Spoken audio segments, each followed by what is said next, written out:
hi. How are you doing today? I'm good. How are you? Where are you?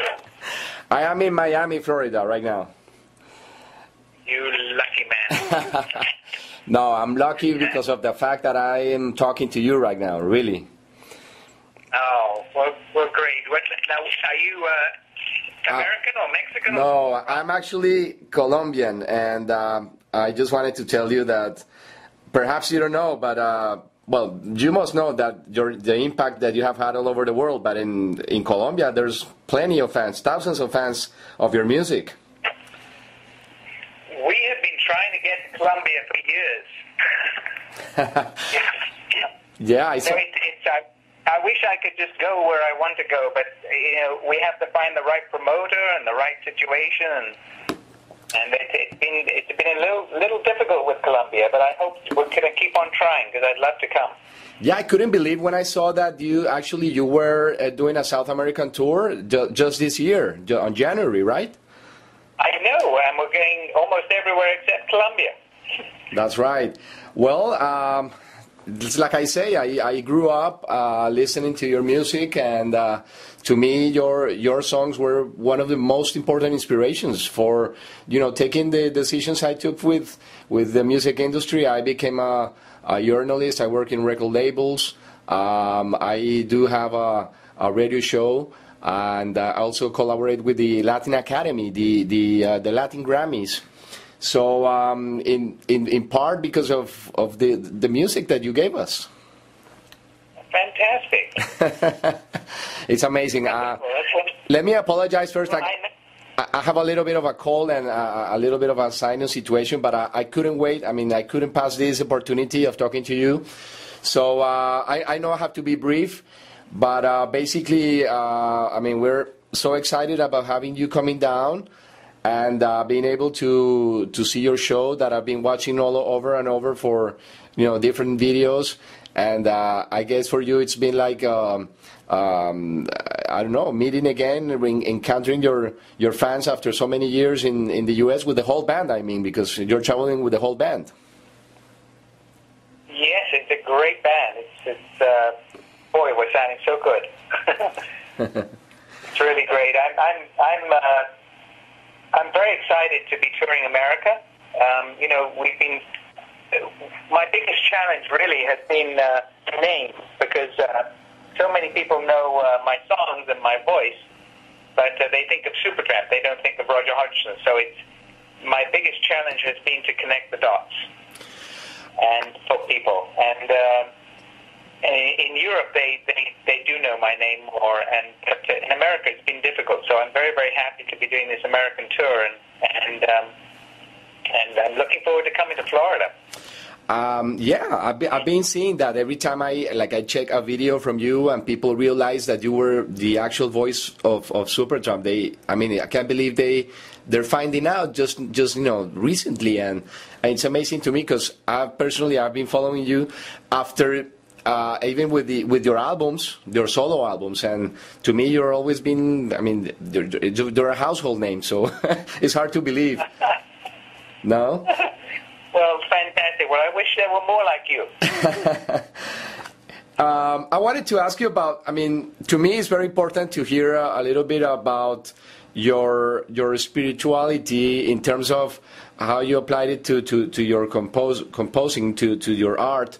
But of course, being a very spiritual guy myself, I have like certain musicians that I respect a lot, and I have to mention with them you and especially George Harrison, for instance, Santana, some of these people that have really impacted with different messages, because I mean rock music was always very impacted the world, but very few of them really address the topic of spirituality, and you are one of them. You really took that seriously, as a responsibility. Why do you think that it was important, and you keep doing it? Do you feel it's still necessary in the world? Well, it was not something that I thought was important. it was something that I just had to do because that was who I was. And my spiritual life has always been the most important part of my life. And when I went to play music, the place of longing or the place of yearning that I went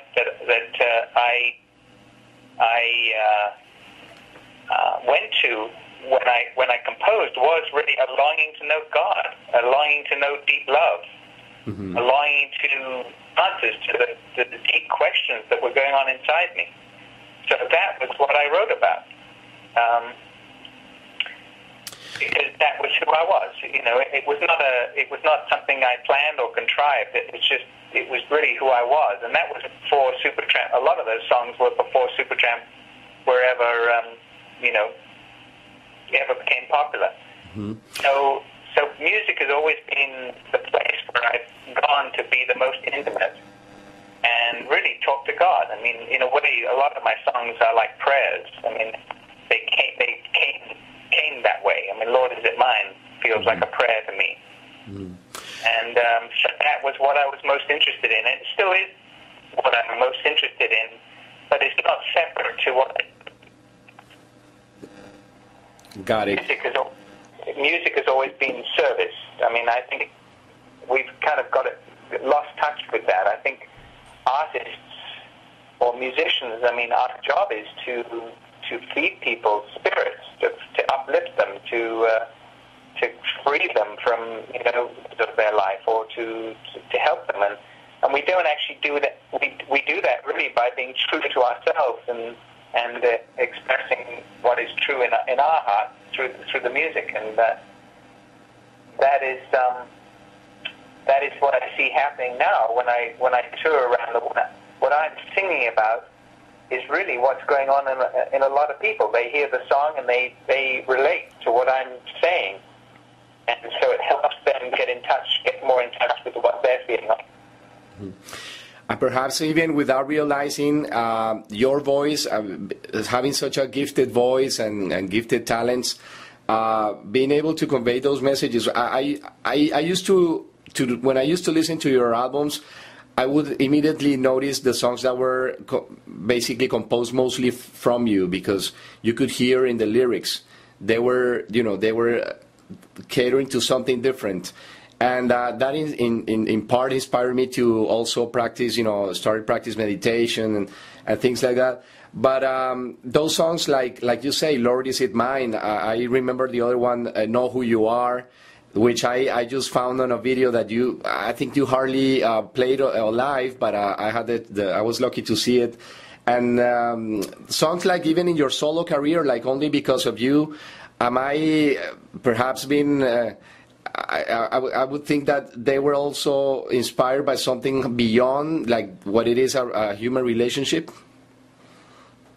Definitely. I mean, I wrote way more songs about longing to know God than about a boy-girl relationship.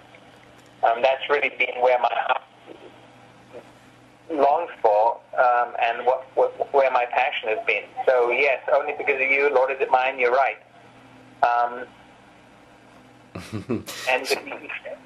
most songs, I never wanted to preach, but I just had to express what was going on inside myself, and so some songs, can be between a boy and a girl, or it can be between myself and God. I kind of leave it ambiguous, so people can take it on the level that they want to take it. And I definitely received them from that highest point where they were written, definitely. I wanted to ask you about you've had the chance to travel around the world, and even before even dreaming that you were able to go places and see everything. Do you feel, besides the privilege of being, coming from Britain and being able to spread your music all over the world, you belong to a certain point in time and space that it has not been repeated as my understanding. I mean, you guys were musicians that you don't see them again. I mean, it was a particular generation, and you went around the world, and to me it's so important what you can give now, because you have the experience, you have you have seen everything, and right now you are traveling the world again. It must feel very, very, nice to be able to go back and tell stories. Must have been a wonderful ride. In other words, it has been a fantastic adventure and fantastic ride. I mean, and I think I know for myself. I have. It's been a wonderful journey in my life. I've learned a lot. I feel older. I feel wiser. And I feel I have more to give now. And luckily my voice is very strong. My heart is even stronger. And, I'm just feeling guided right now to travel and share my songs and share my heart with audiences and maybe bring a little joy and hope to people for 2 hours and help them, because life is very tough for many people, and there's not much to give hope and inspiration. I mean, you watch the television, I watch the television, and every time I do it's, oh my God, it's just doom and gloom and disaster. And life shouldn't be like that. And I think the artist's job is to really inspire and give hope. And hopefully I can do that, through my shows and through meeting people and sharing my heart with them as I go around the world. And believe me, you do, because just by listening to your music, it's enough to open something inside that is really beautiful. So I want to thank you for that and really commend you, because you've been all these years sharing your music, and with that attitude that few other musicians have, and it's being laid back with no ego involved, very unpresumptuous, and it's really nice to see that someone with your career is really out there and making a difference. So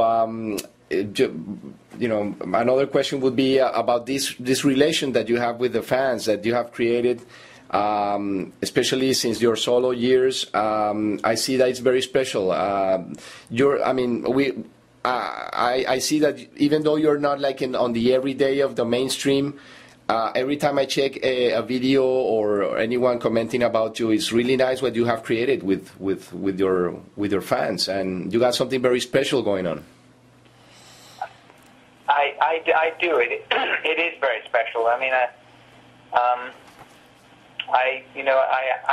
I meet incredible people everywhere I go, and it's wonderful that the fans have done so much, and they meet people, and they've come together, and friendships have been made, and people have even got married because of a common love that they shared of my music, and then they suddenly met like that way. And it's I don't know, I love being an excuse for people to come together. And that's really the truth of it. And I encourage the fans to really reach out to each other and form friendships, and it's just what's happening. So it's wonderful that my music has really brought people together in that way. And I appreciate it for really, because every time I'm feeling down and out, I just hear your music, and it's incredible. I can't let you go without asking about a little bit your perception about Latin America in the recent years, especially in arts and music. I don't know if you've been exposed to any Latin music at all. Has anyone approached you to maybe work together at some point? No, they haven't done that. I absolutely adore Latin America. The one thing that for me, being from the Northern Hemisphere, where we live in our minds so much, it's so refreshing and wonderful to come to cultures that are way more passionate, and their hearts are much more available. And I just love that. I mean, in a way, your cultures are complex in some ways, but also simpler in other ways. And I hope that you hang on to that, because you have such beautiful hearts And I'm so looking forward to my tour of South America. And because people are just so open. I think it's the openness that I love so much. And their hearts are so alive. And I know family values are so important. And you've got a lot of things going right down there. And a lot to teach, I think, the rest of the world, too. And also by staying for long periods of time in the U.S., you have also must realize how the population of Latinos are growing in the U.S. and how every time there's more fans, because I'm sure that next March 7th here at the Seminole, a great portion of your fans will be Latino. And it's because some of us like that we emigrated and we brought our likes as well, and we used to listen to your music and Anglo music back there. So it's really nice that you're gonna see, especially in places like LA or Miami or New York, a lot of Latinos amongst your audience. Fantastic. Bring them on. I'm ready. I love it. I love that. I mean, again, I just have to say, I really do love the Latin cultures, and just always warms my heart when I meet someone from there, and even go on tour there. It's even better. And I so very look forward so much to your concert, because it's going to be a very special day for me. Hi there, this is Roger Hodgson, the voice of Supertramp, and I want to say hello to the Latin Grammy. Keep that music coming. I just love Latin music, and it has a lot to give to the world. So best of luck to all of you. Thank you so much, Mr. Hodgson, and in advance, very happy birthday, next March 21st. Yes. Oh my God, it's coming up, isn't it? I know, because mine is on March 26th, so we're very close. Okay. All right, well, happy birthday to you. Listen, I hope to see you in Hollywood. Is that where you're coming? I will go. I will definitely go, and I would love really to have the chance to stretch their hand and tell you, really, it's been a wonderful year for me just by having this chance to meet you. So that would be great. Fantastic. Well, I look forward to meeting you. Please come backstage after the show, and I don't know if you're in touch with Meg or Linda, my manager, but we'll make sure you get backstage passes. Oh my God, you're a really gentleman to me. Thank you so much. And I promise I'll feel better. My voice is different, but I will feel better than. Yes. Please don't bring your cold with you. Okay, I will not. Have a great tour, and looking forward to seeing you here. A lot of people very excited about this date. Great. Okay, see you soon, Enrique. Thank you. Okay, Mr. Hodgson. Bye, Meg. Thank you so much. Bye. Bye. Thank you, Bev. Bye. Thank you. Thank you.